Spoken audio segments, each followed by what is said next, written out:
প্রতীক বাংলাদেশে আছে দাড়িপাল্লা, জানেননি? আমার কথা কয় না, জানেননি? এটা কার দল? কথা কয় না কেন?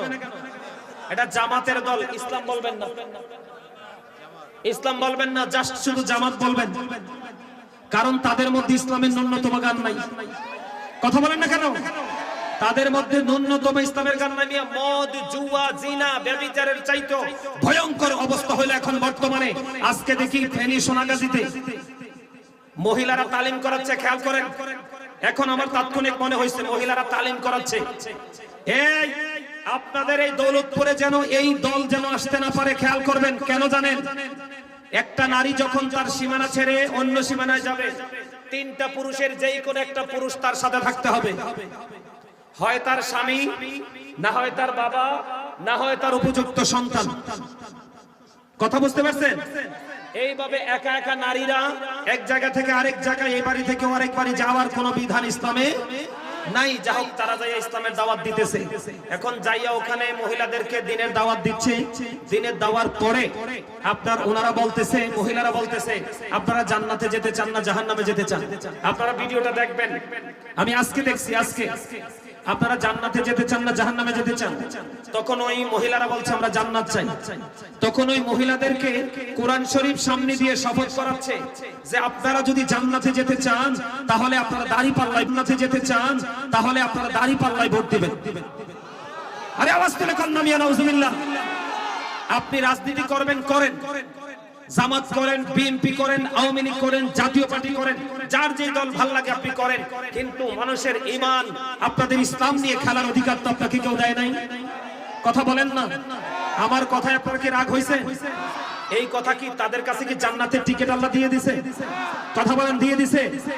সিরাজগঞ্জে দেখলাম এক ভদ্রলোক বলতেছে, এও জামাতের লোক, এমপি পদপ্রার্থী, সম্ভবত মুরব্বী, আমি বুঝি না এদের কি হয়েছে। এরা বলতেছে যে আপনি যদি দাড়িপাল্লাকে সাপোর্ট না করেন তাহলে আপনার ওয়াজ শোনার কোনো অধিকার নেই, আপনি মাহফিলে আসবেন না। কি অদ্ভুত আচরণ! এগুলো বিশ্বাস করলে মান থাকবে? কয়দিন আগে ফেনীতে মারামারি হয়েছে, ফেনীতে মারামারি হয়েছে। এক ভদ্রলোক বলতেছে ও জামাতে, ওই ভদ্রলোক বলতেছে মসজিদে যদি কি করা না যায়, মসজিদে যদি রাজনীতির আলাপ করা না যায়, মসজিদে আযান চলবে না, কোরআন তেলাওয়াত চলবে না। নাউজুবিল্লাহ বলেন। সম্মানিত উপস্থিতি, আমি গতকালকের ওয়াজে মসজিদ নিয়ে আলোচনা করেছি। এদিক তাকান।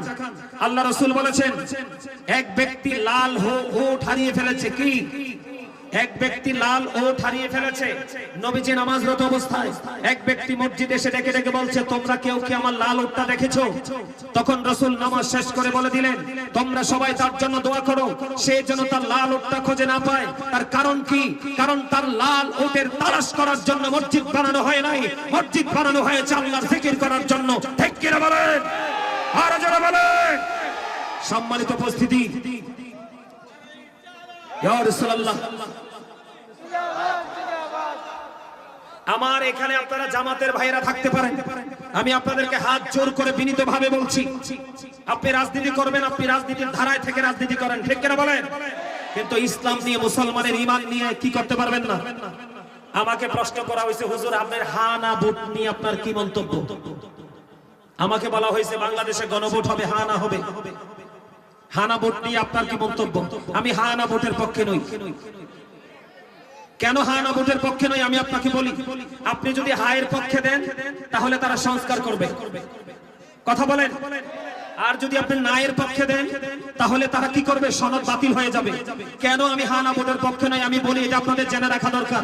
সম্মানিত উপস্থিতি, আমাদেরকে বলবে আমরা মূর্খ, আমরা বুঝি না। এই দেশ আপনার না, শুধু আমাদের সবার। ঠিক কিনা বলেন? এই দেশে যত শ্রেণীর মানুষ আছে সবারই বাংলাদেশ। ঠিক কিনা বলেন? এই মহান মুক্তিযুদ্ধের মাধ্যমে আমরা বাংলাদেশ পেয়েছি। ঠিক কিনা বলেন?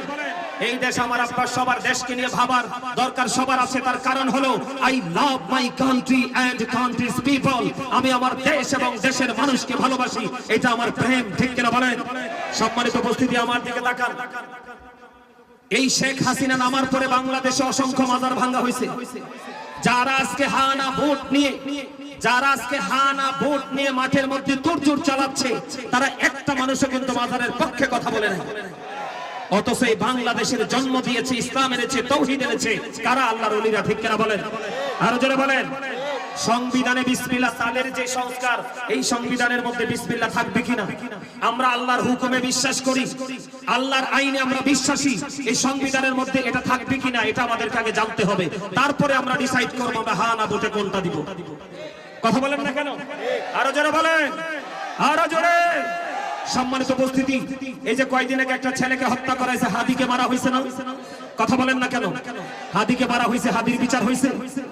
এই রিসেন্ট একটা যুবক ছেলে মারা গেছে, যুব দলের একটা নেতা মারা গেছে, গুলি করে তাকে মেরে ফেলেছে, তার বিচার হয়েছে। তো কিসের সংস্কার?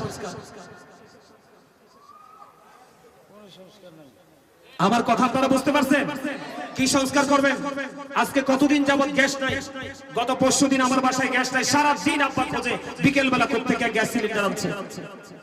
কোথায় গেল? এটা আমাদের খনিজ সম্পদ, কোথায় গেল? কথা কি বুঝতে পারছেন?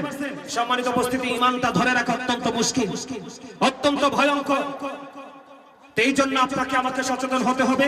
এই দেশ বাঁচাতে হলে আপনার সবাইকে ঘুম থেকে জাগতে হবে। আবেগ দিয়ে আমরা কাজ করতে চাই না, এই দেশের জন্য সবাই মিলে কাজ করতে চাই, তবে বিবেক দিয়ে। ঠিক কিনা বলেন? আরো জোরে বলেন। আবেগ কিছু সময় টিকে, কিন্তু বিবেক চিরজীবন অমর। কথা বলেন। আমি যতক্ষণ পর্যন্ত ওয়াজগুলো করেছি, যারা বিবেকবান তারা ব্রেইনে সেটআপ দিবে। ঠিক কিনা বলেন?